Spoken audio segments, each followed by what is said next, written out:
edit a dolphin noise. I heard someone calling. Oh my god. Oh my gosh. Oh, so fun. Yeah, I saw you in the halls this way as well, and I was like, oh, they're for sure Filipino. Really? Like, in my head, I usually do, like, a calculation of, like, nose thickness, and then I'm like, there are two things that really hit it off for me is, one, nose thickness, and then the usually supplementary thing that I look for, but it's mostly for, like, titas or, like, older ladies, is whether or not they have a Louis Vuitton. And those are the two signifiers that that person is Filipino. Yeah. Oh my gosh. Yeah, so like Filipinos, you could tell the eyes, because you know how like there's some mestizos. But then some that look very islandish. Yeah, absolutely. Yeah, and I look for like the lips. Yeah. Like, if they've got like voluptuous features. Yeah, that's it. But they're still voluptuous. Asian. Yeah. Yes, absolutely. Oh my gosh. And the accent, of course. I'm like, oh, absolutely. It's so Spanish. Because I can hear it. And I'm like, yes, absolutely, that person is.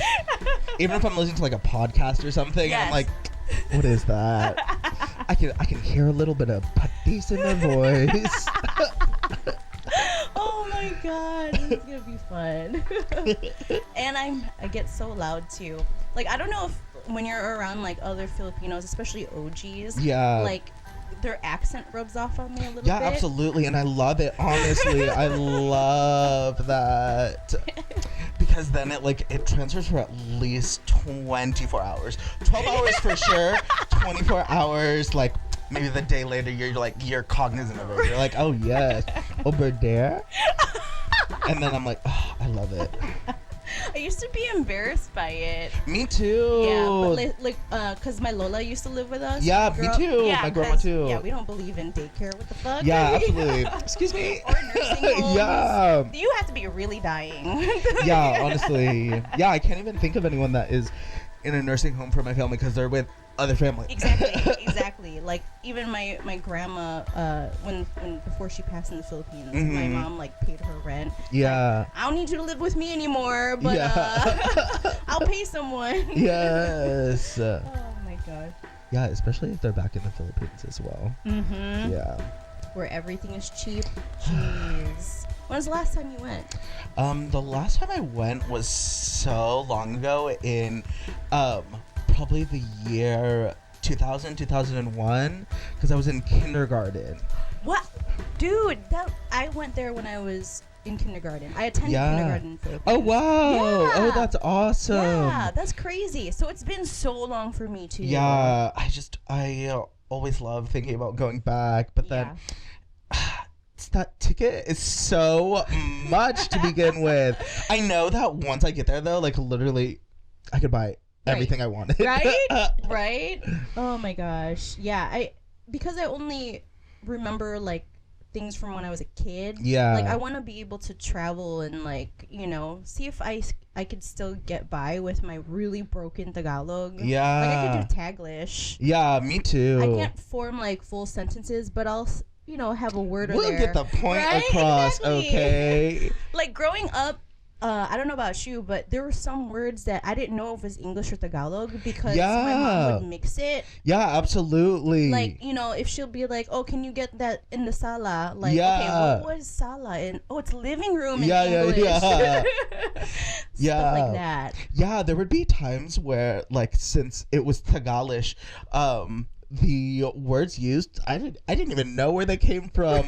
For the longest time, I want to say more than 4 or 5 years, my mom pronounced rotisserie chicken as rotisserie, and I thought that's what it was. Like, I thought that's what it was called, and it wasn't until I was like much older that we were at the store, and then I asked like the person at the deli counter for a rotisserie chicken, and they were like, do you mean rotisserie? And my mind was blown, because also this was at the time where like it wasn't like heavily internet culture, so you didn't like look stuff up or whatever.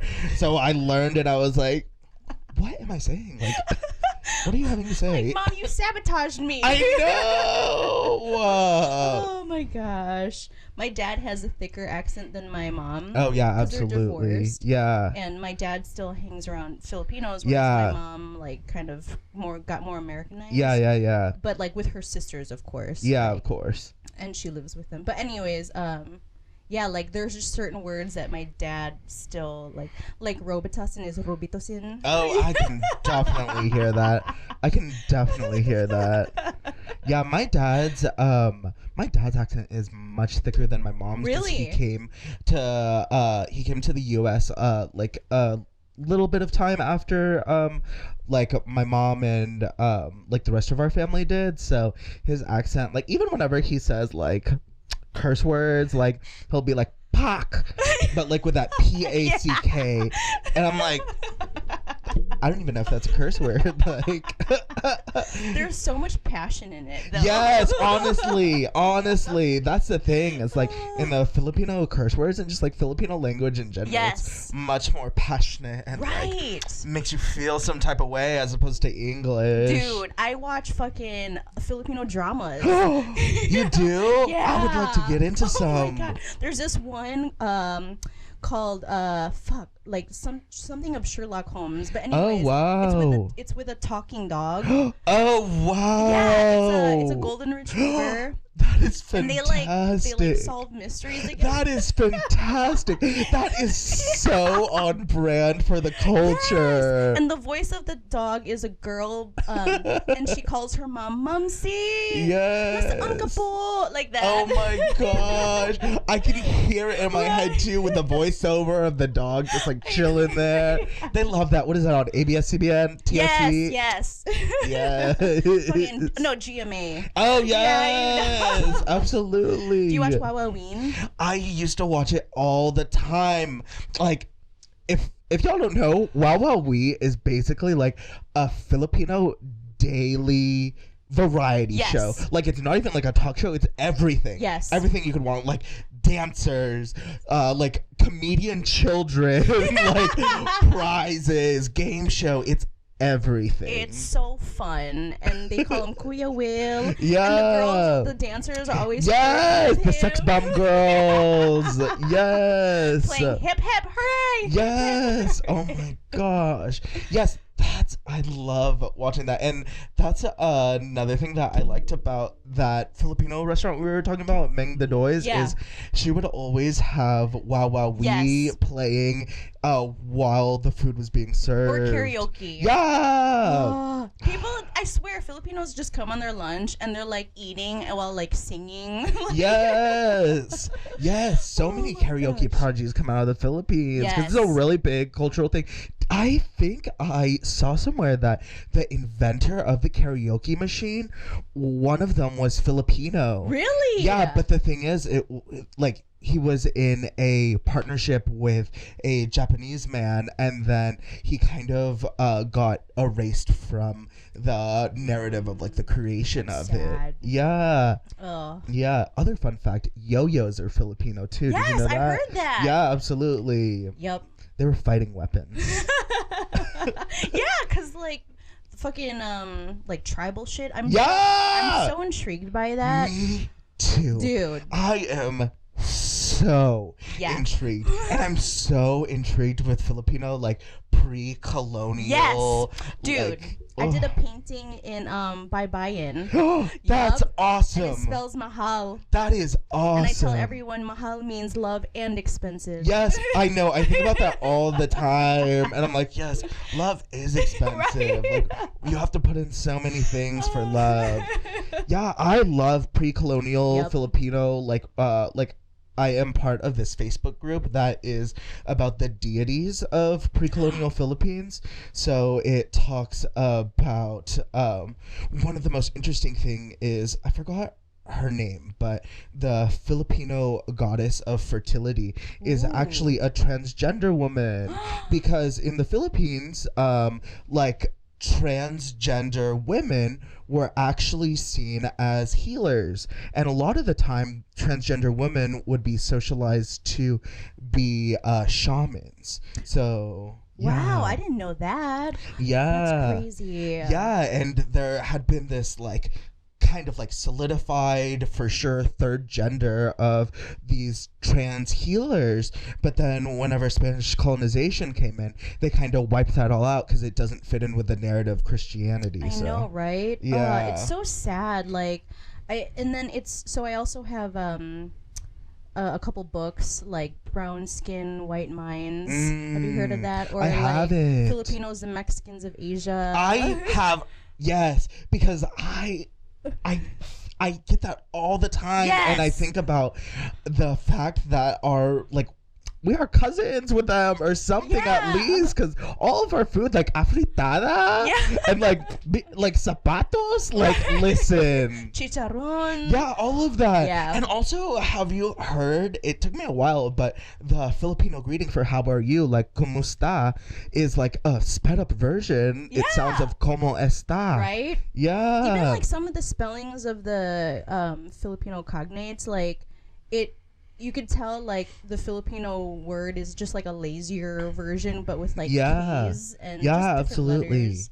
But I still like how the language is very islandy. Because at first when I compared to other Asians, the East Asians, like it's the cadence, the way we talk is so like distinct. Absolutely. It's those kind of like O's and Oo's. Short vowels.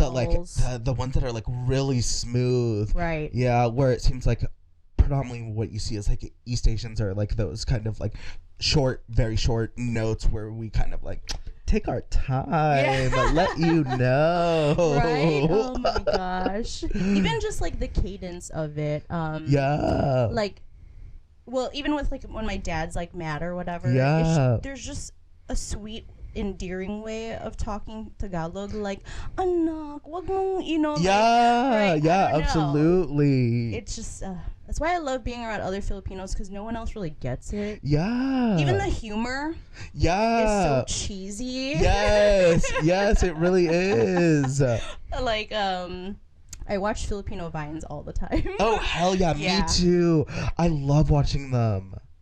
Sorry, I had like my mind blanked. Oh, no worries. But like that's how I first discovered Bretman Rock. I love Bretman Rock. He is my bakla brother. Okay? Yes, absolutely. He is so fucking funny. I watched a mukbang like the other day where he ate like 5 pieces of balut like just in a row, and I was like, that is for the culture. Like, not for anyone else. That is for the culture. And I've never even tried balut yet. Oh, really? Yeah, but they make it look so good because they slurp it all the time. Yeah, it's like that. I think I tried it one time, but I'd like to try it again. But the thing is, it's like, where the hell do we get balut in the middle of Austin? But I did see that one place in Killeen has balut like on the regular. Whoa. It's called like the Filipino food store. Really? Yeah, I just looked it up because I want to say it's the 15th, maybe like 3 days ago on the 12th, it was Philippine Independence Day. Yeah, it was like when the Philippines gained its independence from, was it Spain? Yeah, which is really wild to me because I've been looking into Philippine history more and more, and there have only been like less than 10 presidents like in the whole entire time that the Philippines has been like its own sovereign nation. So I forget that we are so new with our independence and stuff like that. Right. And like, so when I was in the Philippines, what was President Imelda Marcos? Yeah. So she became president, but it was her husband that was the first. Yeah. So that's kind of weird how like the wife gained the government. Absolutely, because we see that with Marcos family and also the Aquino family. Yes. Of like repeated familial presidential things, which I don't think it should be like that, because then it plays into elitism. Right. And it's like, who's looking out for the Filipinos that are like, selling like dried fish at the market or something? If the president comes from a long line of elites, like those folks are not going to be catered to and watched after. Right. Yeah. And the government is so corrupt there. Yeah. The current president is just as bad as Trump. Yeah, literally. But like shameless about it. Yeah. Like, I think Trump still has to be somewhat more reserved than Duterte. Yeah.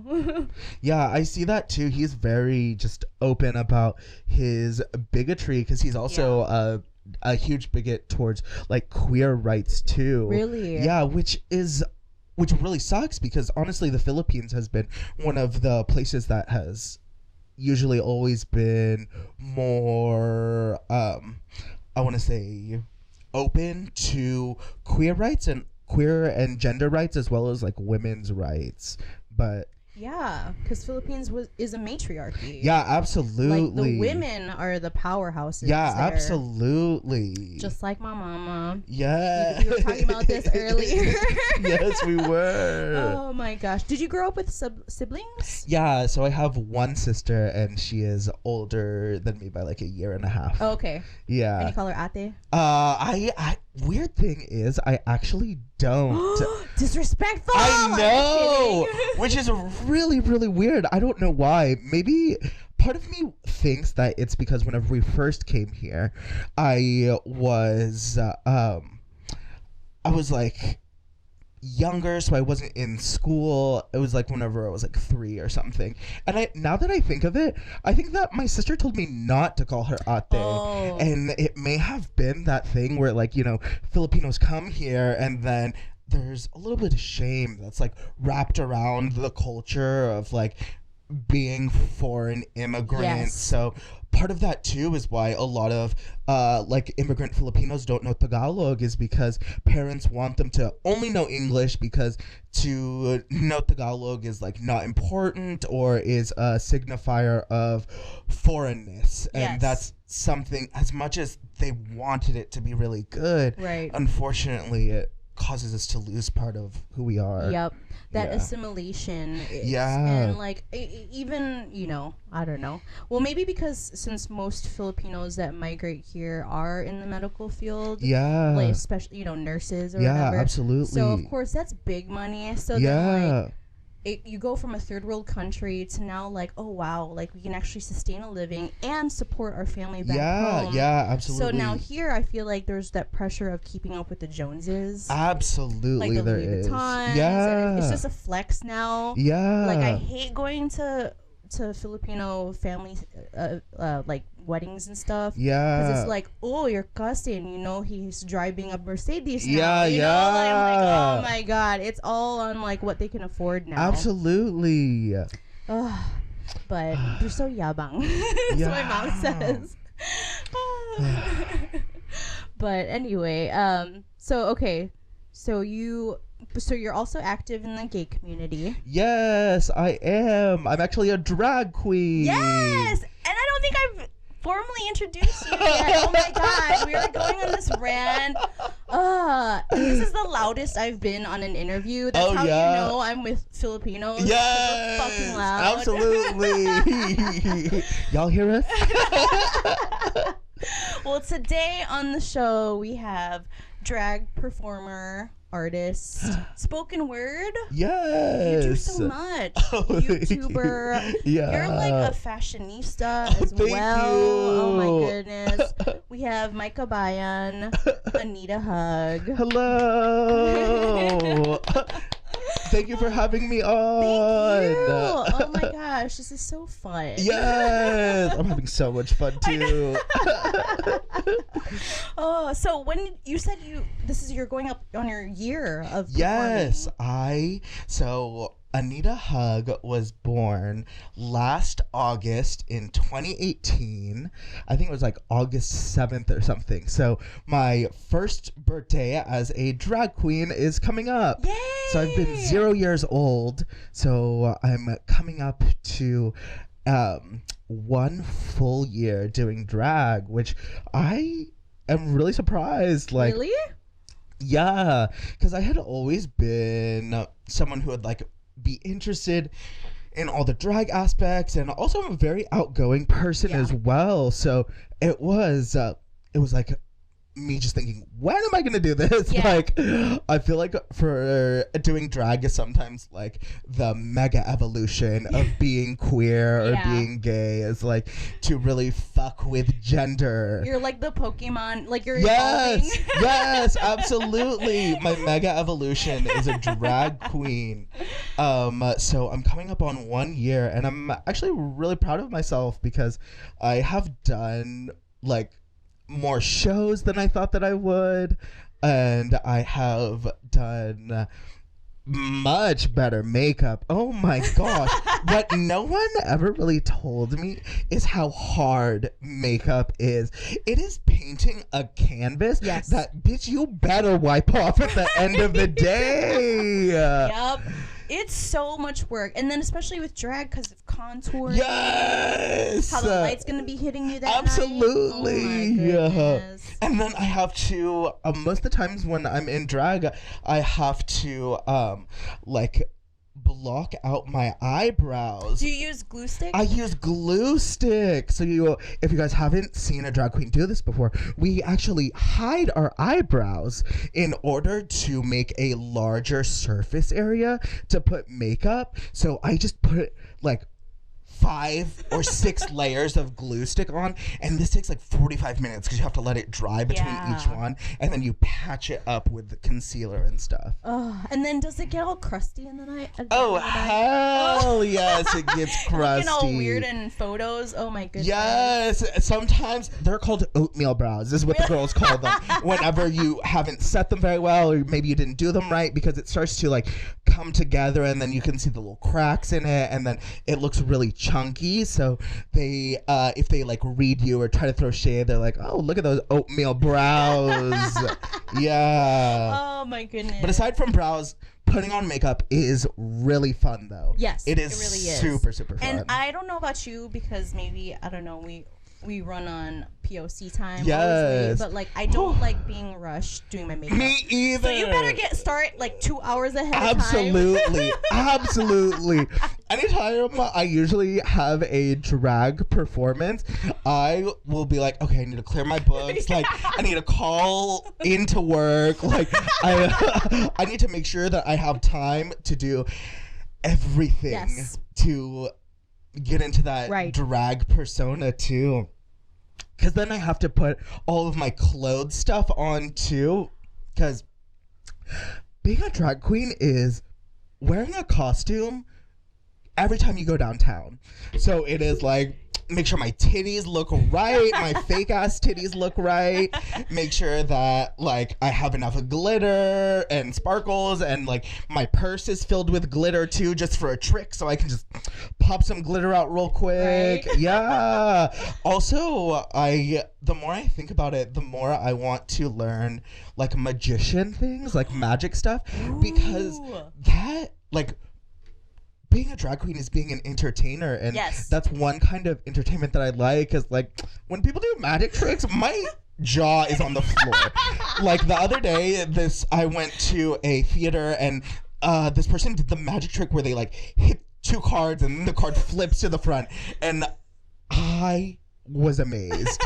So that's one thing I want to incorporate into my drag in the future is magic tricks. Yes, you should. Totally. Oh my gosh. I don't think I'd be good at sleight of hand though. Yeah. And like, you don't have no sleeves. Where the fuck did that come absolutely. from? That's Satan shit. Yeah. I just want like to like have glitter come out of somewhere real quick, or perhaps there is like something hiding in my hat, something ethical and vegan, hiding in my hat.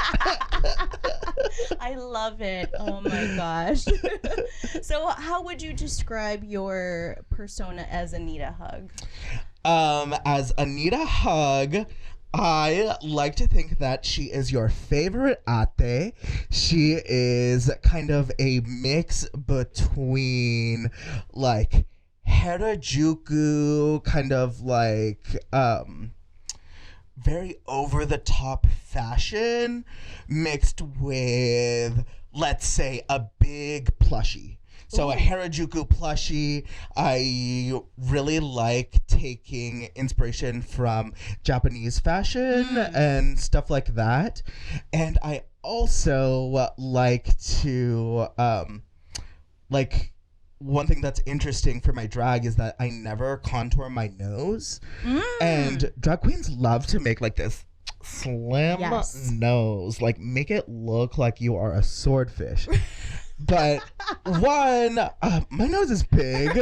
And like everybody knows my nose is big. And there's no amount of concealer that's gonna make this girl look like she is just like super tiny. And also I think that, like I was talking about earlier, one of my signifiers for Filipinos is their thick nose. And I think it's kind of very radical in some sense to not contour a nose, where like in drag you're kind of like put in this very, just like anyone who wears makeup, this strict standard of beauty and what is acceptable and what is not. But here's the thing, that's my motherfucking art. So I want people to know I have this big ass Filipino nose. I am out here styling and wilding, so they better get ready.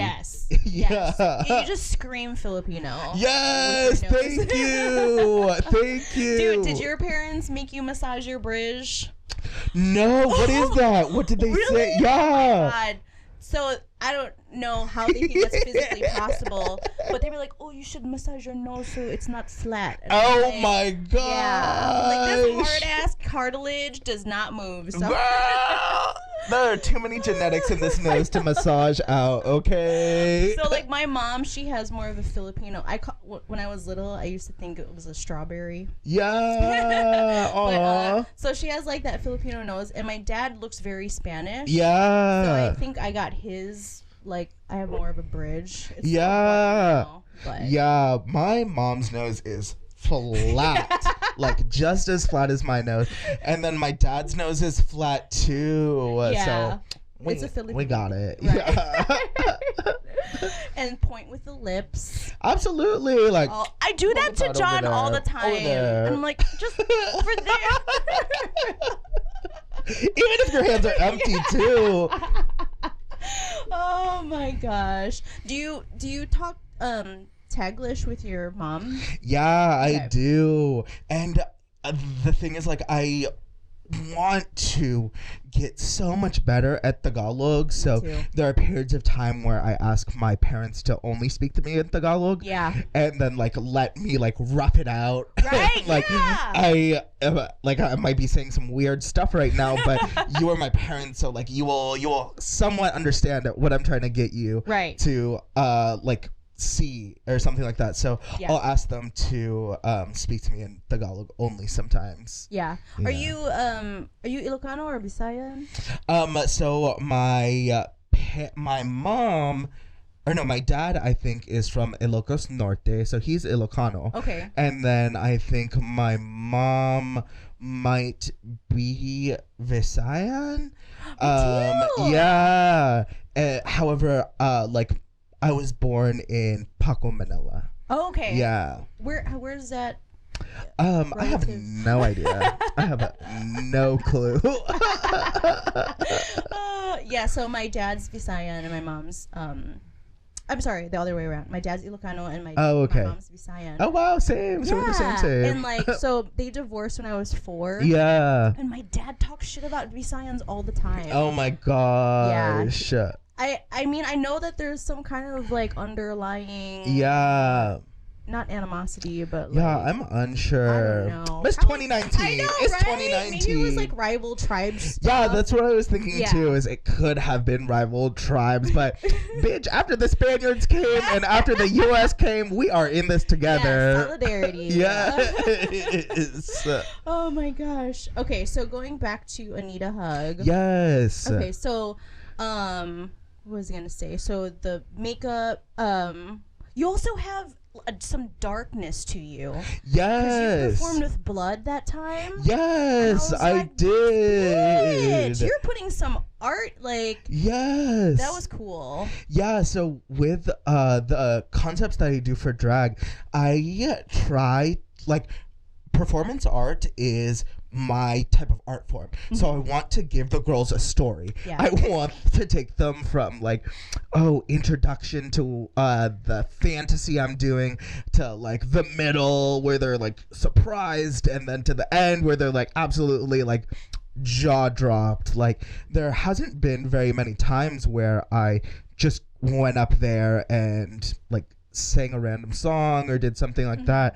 I really try to do the performances I am able to book with intention. Yeah. Like, what I realized as an artist is that you can go up there and present the audience with whatever the fuck you want, and they will sit there and absorb all of it. So it is up to you as an artist to decide what is it you want them to take away from this, and what things are you able to highlight with yourself. Yeah. So that's where I kind of go with that drag kind of standpoint. And for the first performance I had where I was like covered in blood, I think that one was really as like, it was my first performance ever, so it was kind of like me making a statement of I am a weird queen. Like, at that time I really didn't know, I was still exploring who my persona of Anita Hug was,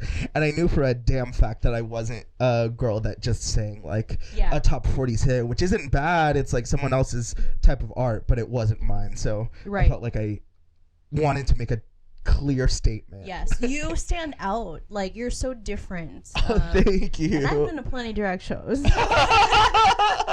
I think yours is just, it's so intriguing because you look so different. Yeah. And then like even your makeup styling. Yeah. Because you look more like a Bratz doll. Yeah, absolutely. One of the things that I've really enjoyed is for my makeup, I realized that I describe myself as a gender clown. So lately too, I've been wearing a cowboy hat, and I feel like I look like one of the rodeo clowns that like stops the bull from attacking someone. But I just like that over exaggerated eye, and I am a fiend for blush. I cannot put enough blush on my face. It is my favorite. So I just like to play around with like looking really weird and looking like a different version of the drag that we see, because a lot of the drag that we see is kind of like female impersonation or trying to look what people call like a passable woman. Right. But the thing is, like, women look like anything and everything, and like as a drag artist you can expand on that. So let me come in here looking like a clown just because I wanted to. Right. That's awesome. How did your parents, are they supportive of like your drag? Like, was it first? Yeah, so actually my parents don't know that I do drag. My parents know that I'm gay for sure, and they're actually super, super supportive of it. And my mom was like so kind when I came out to her because I was crying about a boy, and I was like and she was like, "Nah, tell me what's wrong." And then I was like, "A boy broke my heart." And then she was like, "Oh, it's okay." And I was so scared, like, before that point to, like, express that to my parents. But my mom was like, "Of course I still love you. You're my son. What other choice do I have?" Yeah. And I was like, damn, that is Filipino unconditional love. Yes. So, yeah, my parents don't know about my drag stuff. I'm unsure why. I feel like perhaps sometimes I don't share a whole bunch of art things with them. Yeah. But my sister knows that I'm a drag queen, and she has actually come and seen me, and she is so supportive of me being a drag queen. In fact, like, she has helped me with some tutorials on how to apply my makeup whenever I was first starting. Yeah. And she was like, yes. she actually was the person who taught me that trick about eyebrows where you take the pencil and you line it up first here and then you line it up with the middle of your pupil and then the outer bit, because a bitch was freehanding the whole entire time before for like a good month of being a drag queen. I was freehanding like it was a damn Etch-a-Sketch. But we're getting better at the brows now. They definitely look like cousins and not like long lost brothers from war or something. Oh my gosh. Isn't it crazy how much like eyebrows are they're like the focal point of absolutely makeup now? Absolutely. Back in the 90s, well, maybe because I'm old, but I wish the better. I wish I could literally just take a Sharpie and draw like just a little curve. Yeah. And that would be so great for me. But now literally it's like, okay, fill it in and then ombre it with concealer here and then do 5 flicks on the inside. And bitch, I do not have an hour and a half to spend on my brows. Oh my gosh. What about eyelashes? Fake eyelashes? Or love really? Fake eyelashes. I hate putting them on. I've gotten better. And what I've realized is the majority of the time whenever you're having difficulty putting your fake eyelash on, it's because you have not let it sit long enough. Yeah.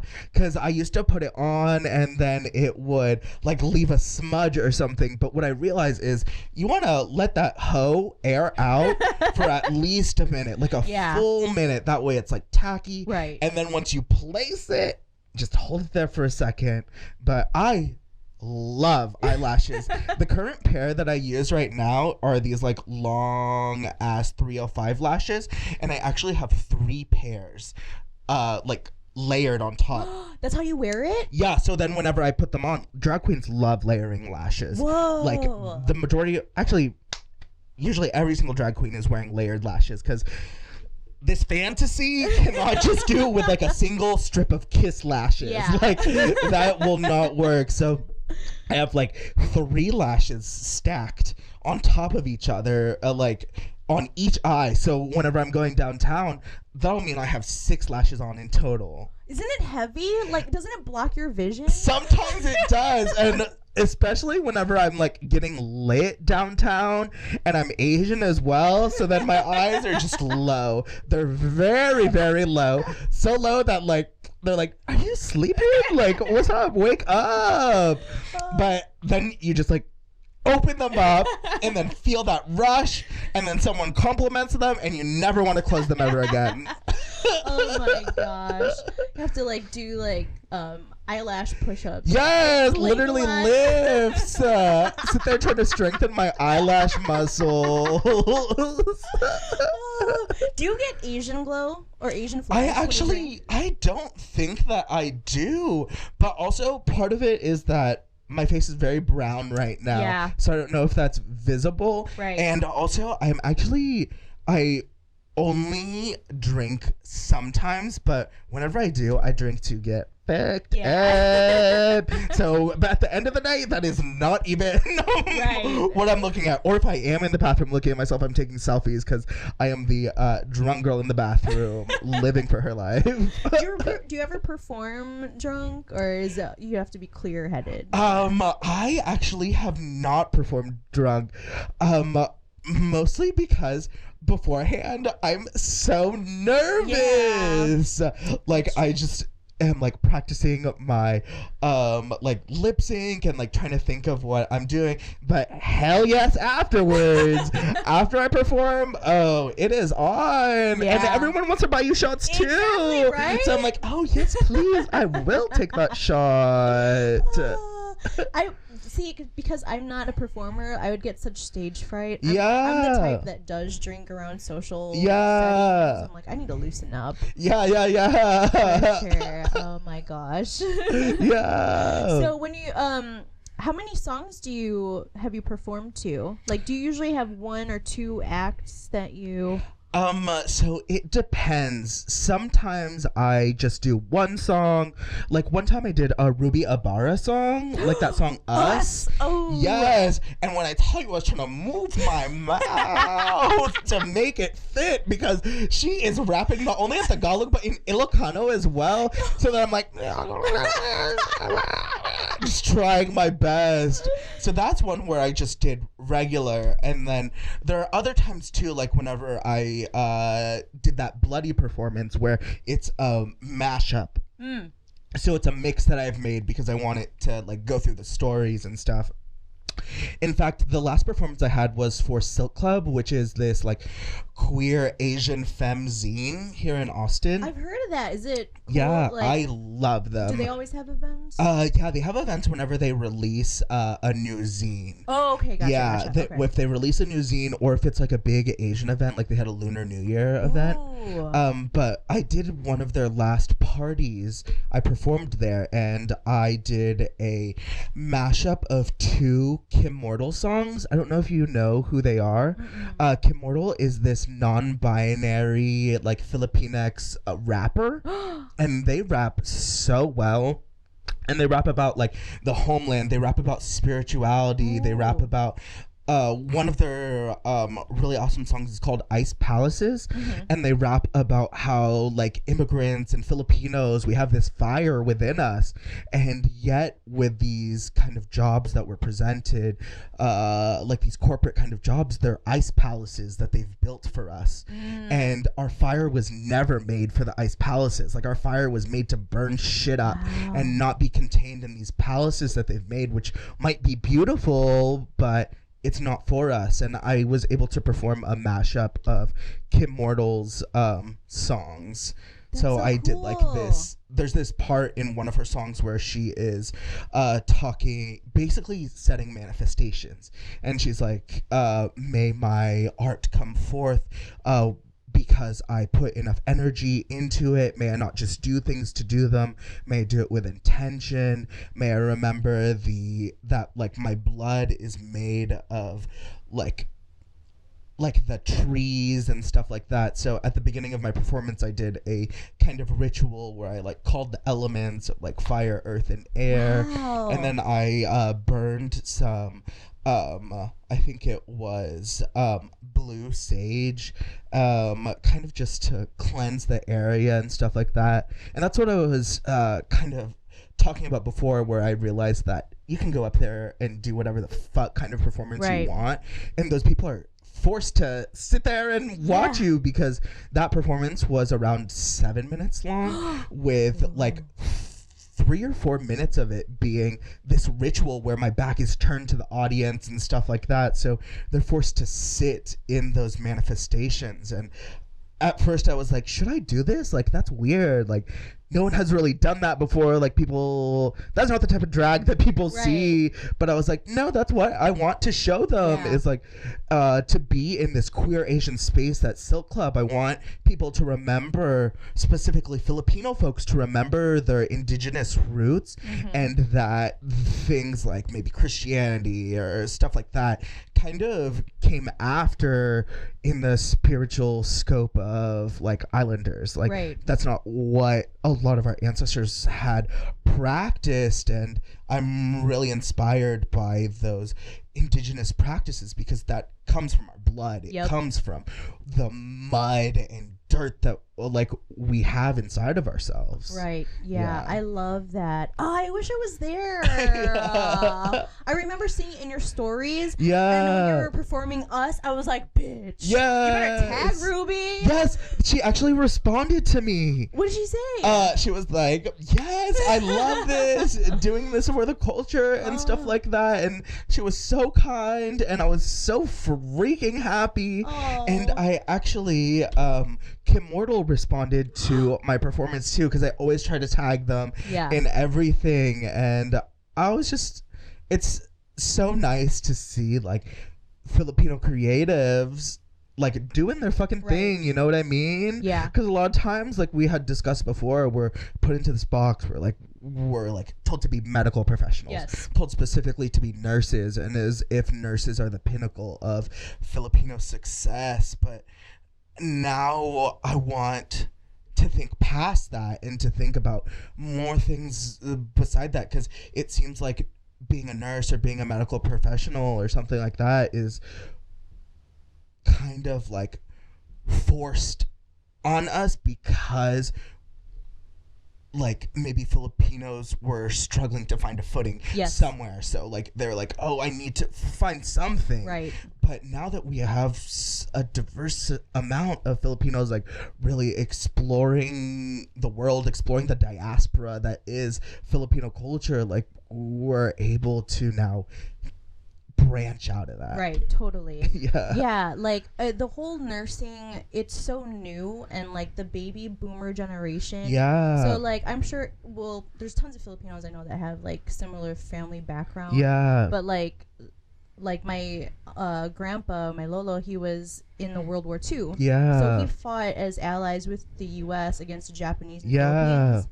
And so that's what kind of like led to the migration here. Because my Lola was also a nurse during the time. So I feel like around the 50s and 60s, nursing was more of like a stepping stone towards immigration. Absolutely. And like now that we're here, it's like, okay, well, we can't. I understand that like this is the path that they put, and we know it works. So why not keep it up? But it's like, no, like we have to show that we have multi-dimensions, and absolutely, we can be free thinkers. I think that there's such still a conservative mindset definitely in the Philippines. Absolutely. Because the first thing that's coming up into my mind right now is that perhaps there is this cultural kind of notion where we are thinking about survival only.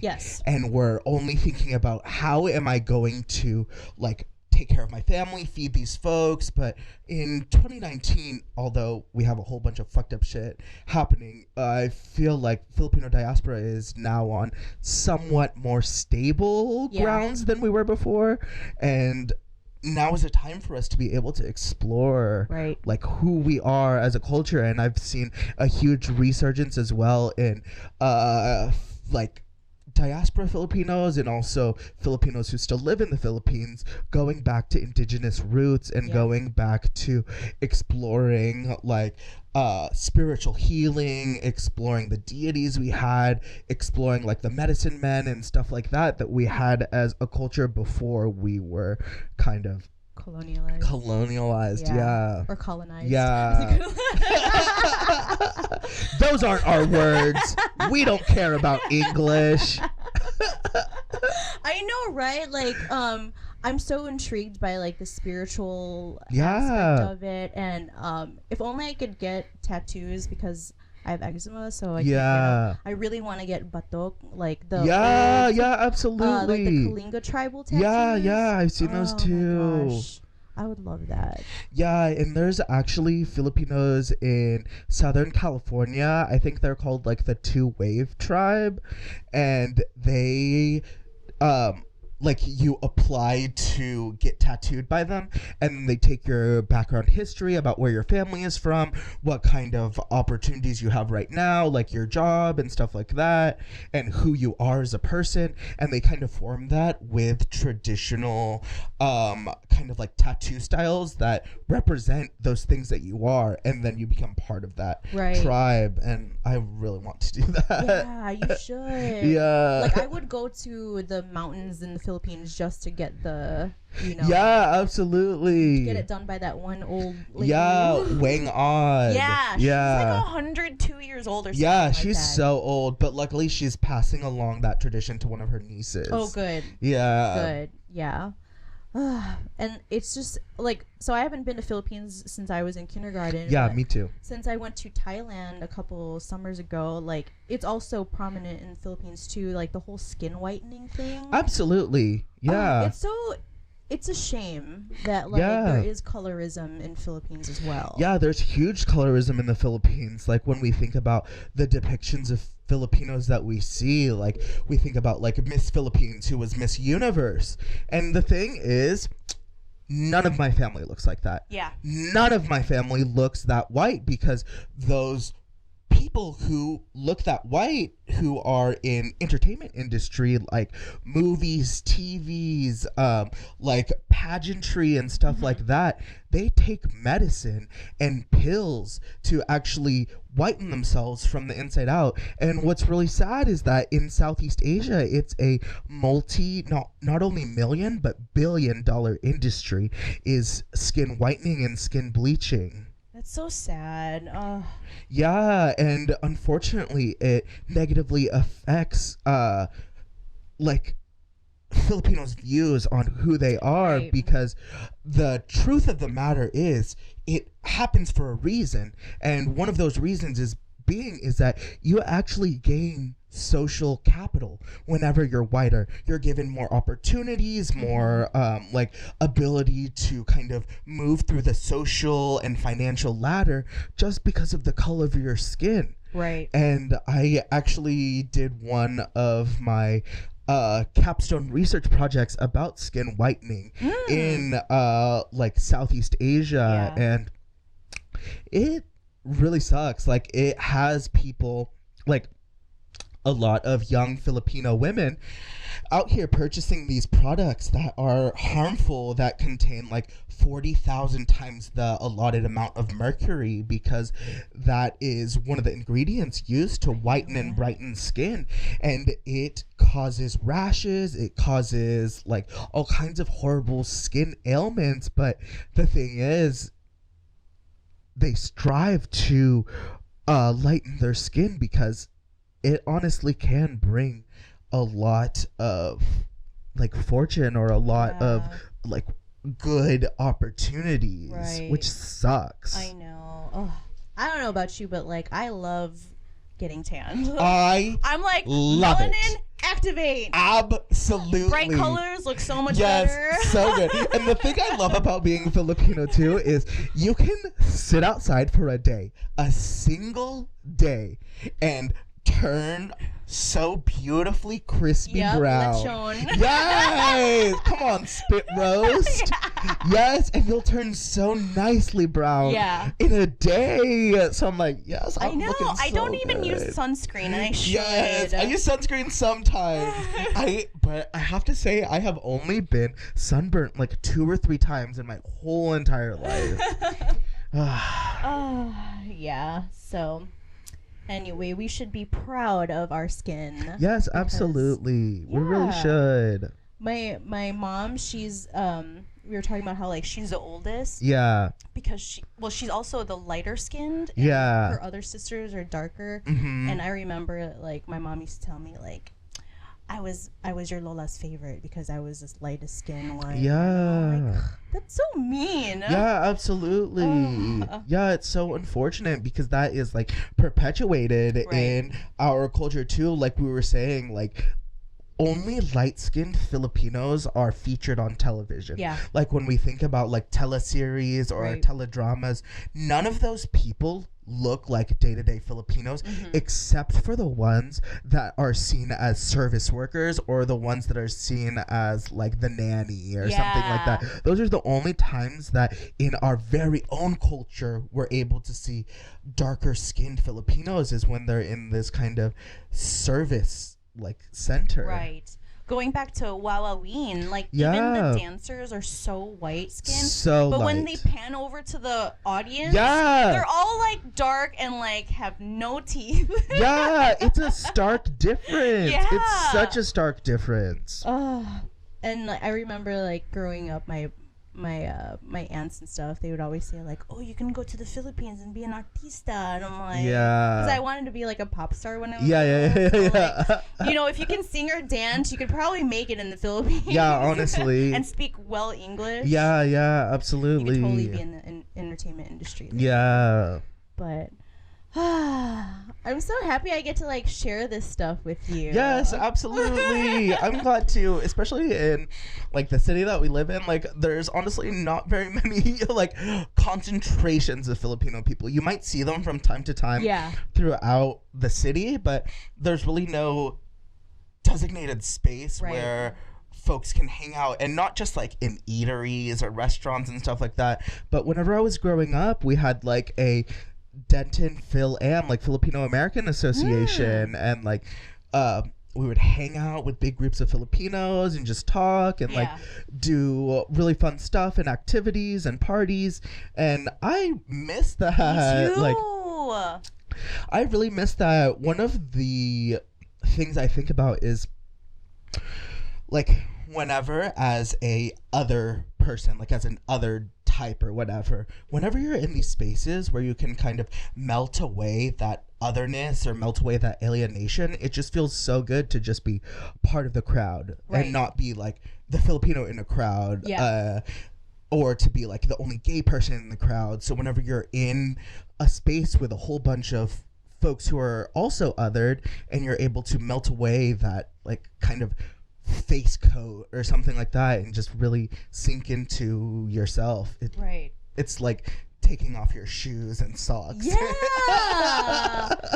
Because we were talking about this like a few weeks ago or whatever, but how it's so hard for me to feel like I fit in with other Asians because we're so different from like Chinese or Koreans. But then like there's also the Southeast Asians, but we kind of just stick to our own type. I don't know. Absolutely. The cultures are so different. I think one of the reasons for it is that within the Philippines and Southeast Asia, like as a whole, our islands itself are a vast difference of so many tribes, so many groups in its own contained space that it is like the variation is within our nation itself.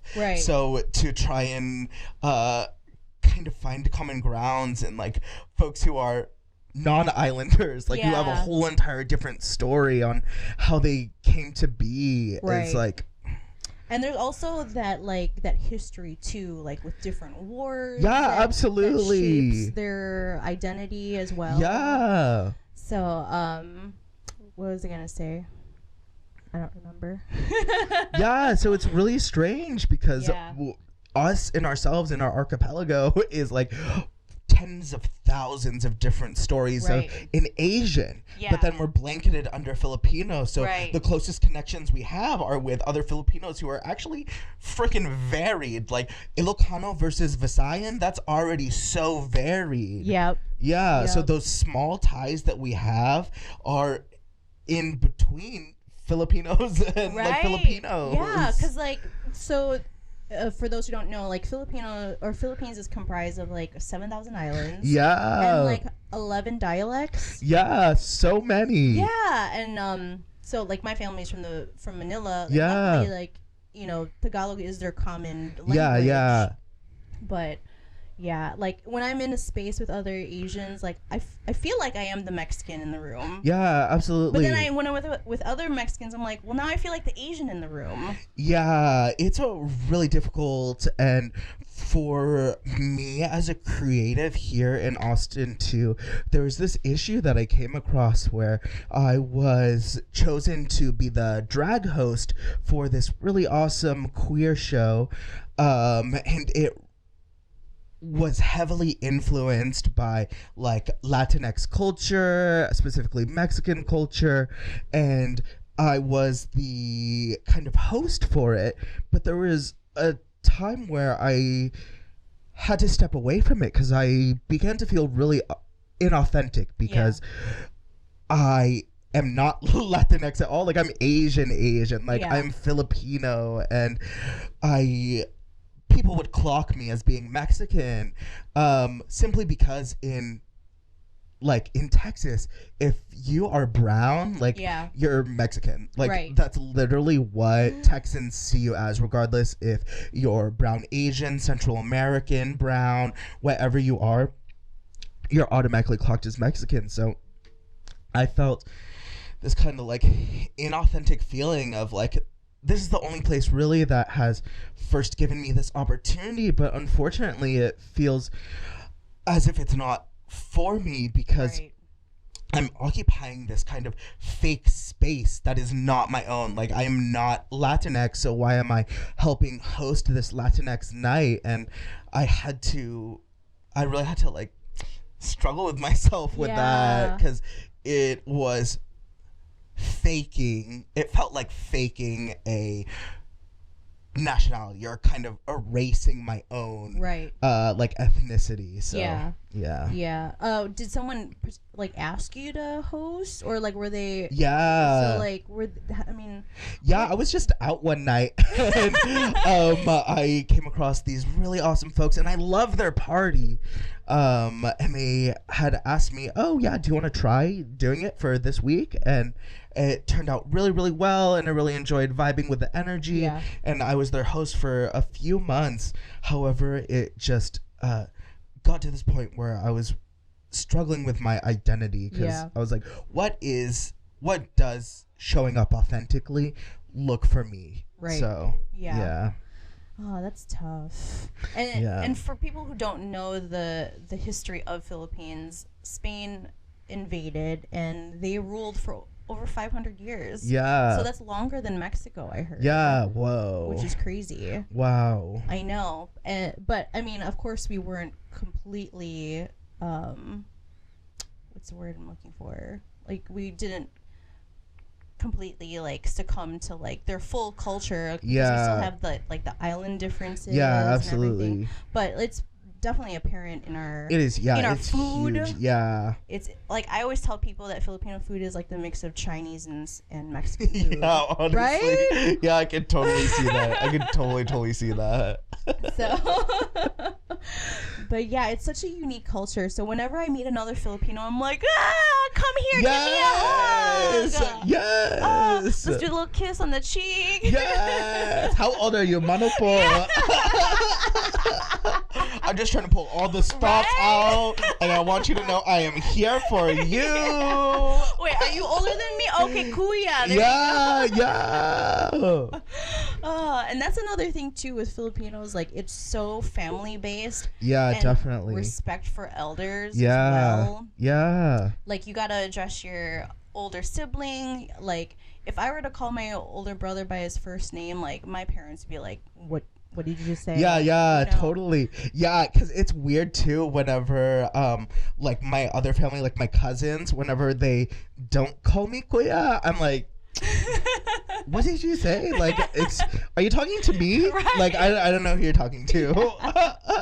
Well, so I call my cousins kuya. I don't know if it's a Bisayan thing, but I call my brother manong. Oh, okay. You know how like there's the two things? Yeah. So I don't know why there isn't a different one for ate. I'm not sure either. Everyone is an ate, so. Do you have a Filipino nickname?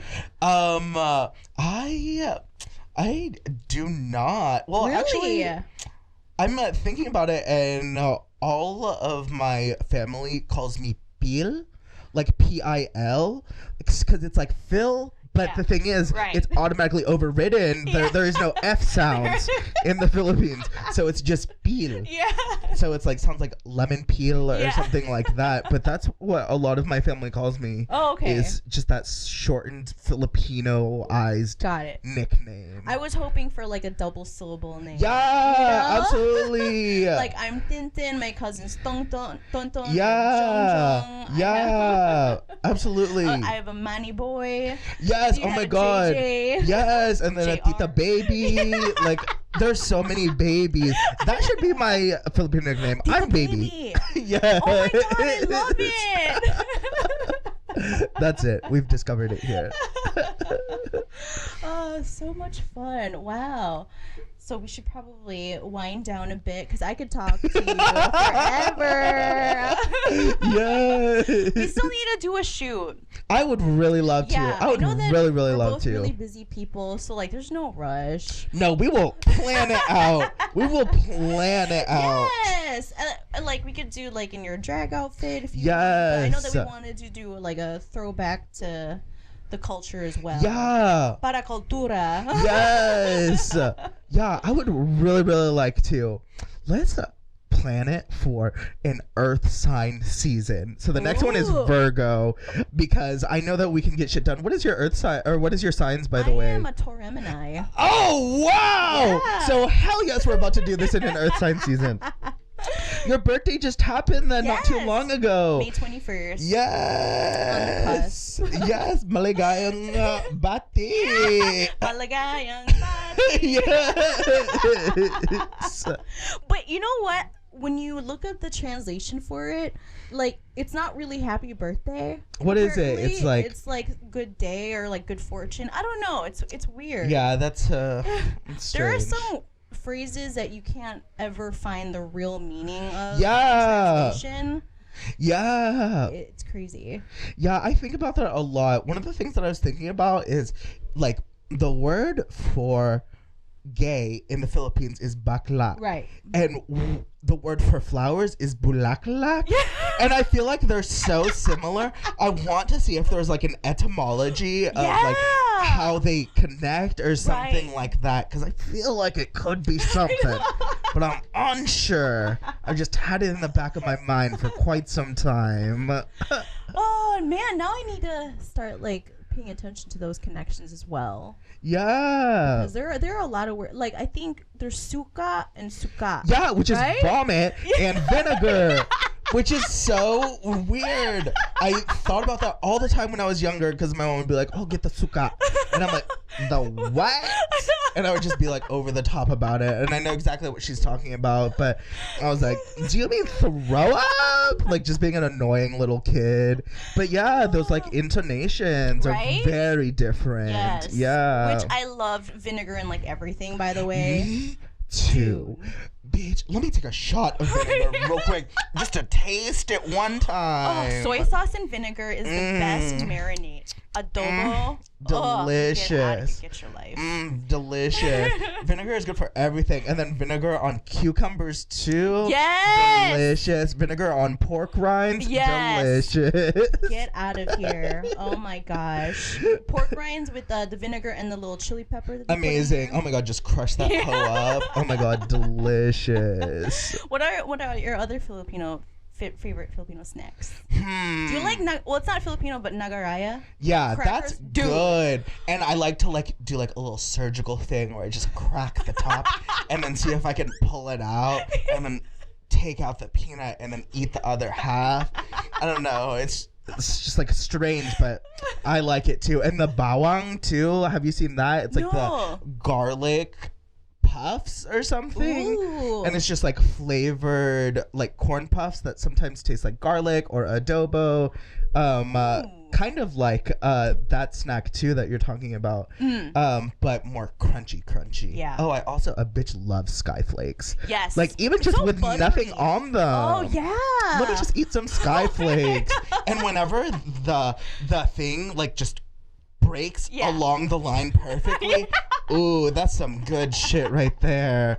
But then when it breaks and it's like slightly off, you're like, I used to eat that with jam all the time. Absolutely, with everything, with peanut butter too. Oh my gosh. And now they have the Skyflakes that have like they're stuffed Skyflakes. Really? Yeah. They have like chocolate stuffed Skyflakes or like lemon stuffed Skyflakes, just different kinds. Oh my gosh. We're leveling up. Oh my gosh. I'm trying to like, do you like polvoron? I love polvoron. Let me get some ube polvoron. Oh my gosh. Ube ice cream in halo halo. Yes, okay. Halo halo, if y'all don't know, it's Filipino for mix. Yes. Because it's basically Filipino shaved ice mixed with condensed milk and then like an accoutrements of different like flavored fruits and like syrups and red coconut gel. Absolutely. Oh my god, the pandan jelly. Oh my gosh. It's basically just mixed up Filipino dessert cool treats, and it's good for like a hot day. It's fantastic. It has like that red bean as well. Yes, the red bean is so good. I can feel the texture in my mouth, just like. There are certain Filipino restaurants that put leche flan in it. Oh my god, that is delicious. Yes. That sounds fantastic. I know. I love leche flan. Oh my gosh. I also like do you like puto? I do. Which is weird because everyone's like, puto, that's a Spanish word. No, it's dessert, bitch. Yeah. Which, that's another thing I want to look at the etymology of, too. Because puto in Spanish, like, it means fag. I'm pretty sure. Because puta means bitch. Yeah. So then puto, I think, means fag. Really? Yeah, I think so. Is there any derogatory names for bakla? I feel like it's so much more respected in the Philippines. Yeah, definitely. I think it is definitely like much it's more like respected. If you're gonna be gay, at least dress like a girl. Yeah, literally. Right? Like we have like folks like, what is their name?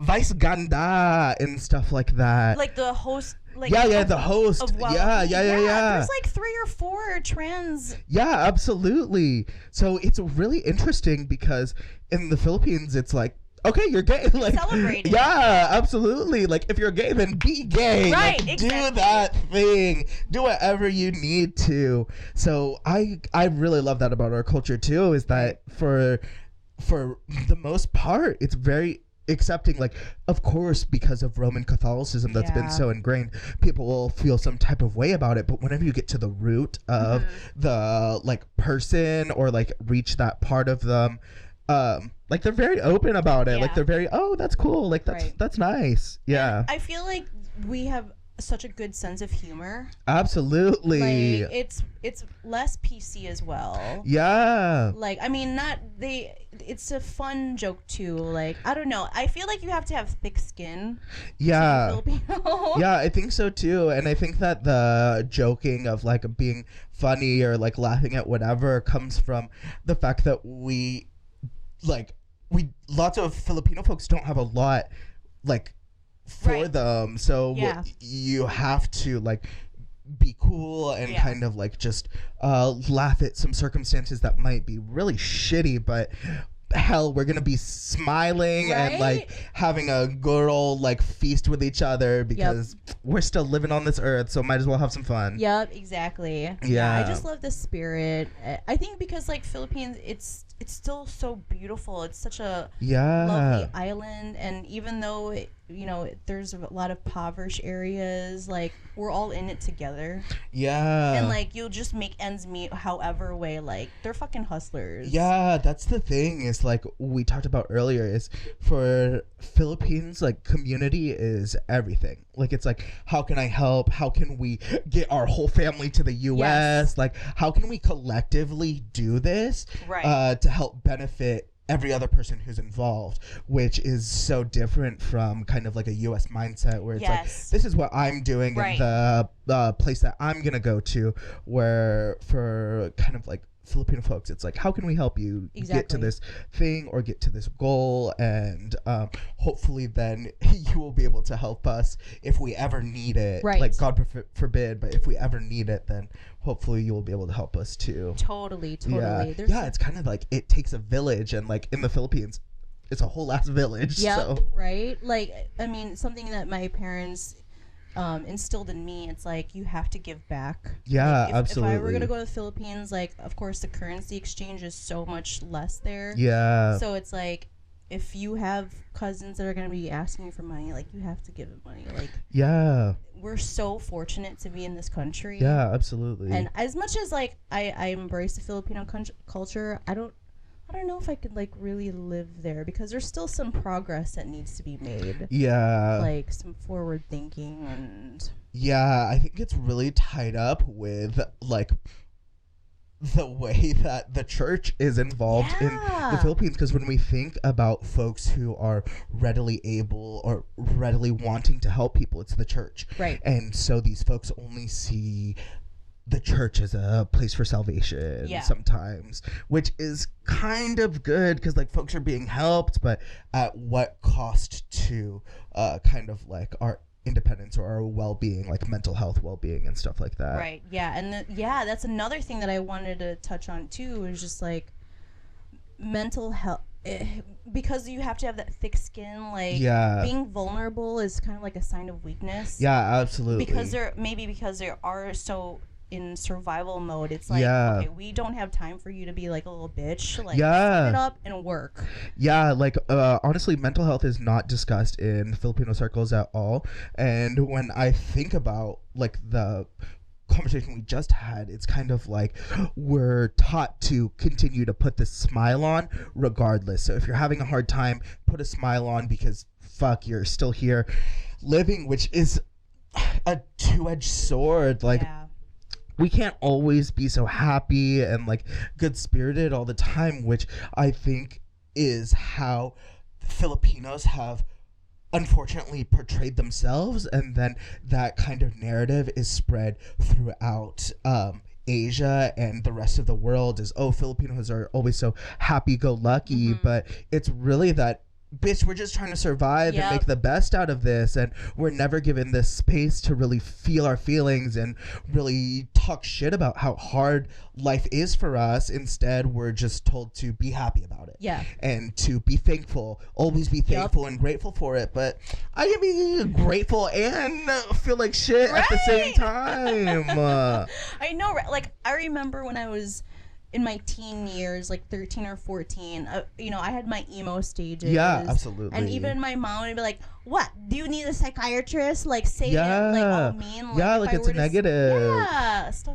She was just so hard to talk to, just because, you know, life in the U.S. is definitely different. Absolutely, than so life in different. The Philippines. Yeah. Like, dude, you came here as an adult. Like, here I'm growing up. Like, even our childhoods, you can't even relate to they're it. so different. Yeah, and although like they experienced all these huge different kinds of problems, we too have problems like growing up here and just existing in the US, which are like, they're parallel to each other because they don't intersect at all. Like, there's no intersection or common ground for the types of issues that we might be facing here. So it's very difficult to kind of express that to a parent, especially if English is their second language, and some of the concepts that you try to introduce to them are not quite as well expressed in English. And I don't have the vocabulary to express it in Tagalog. So yeah, totally.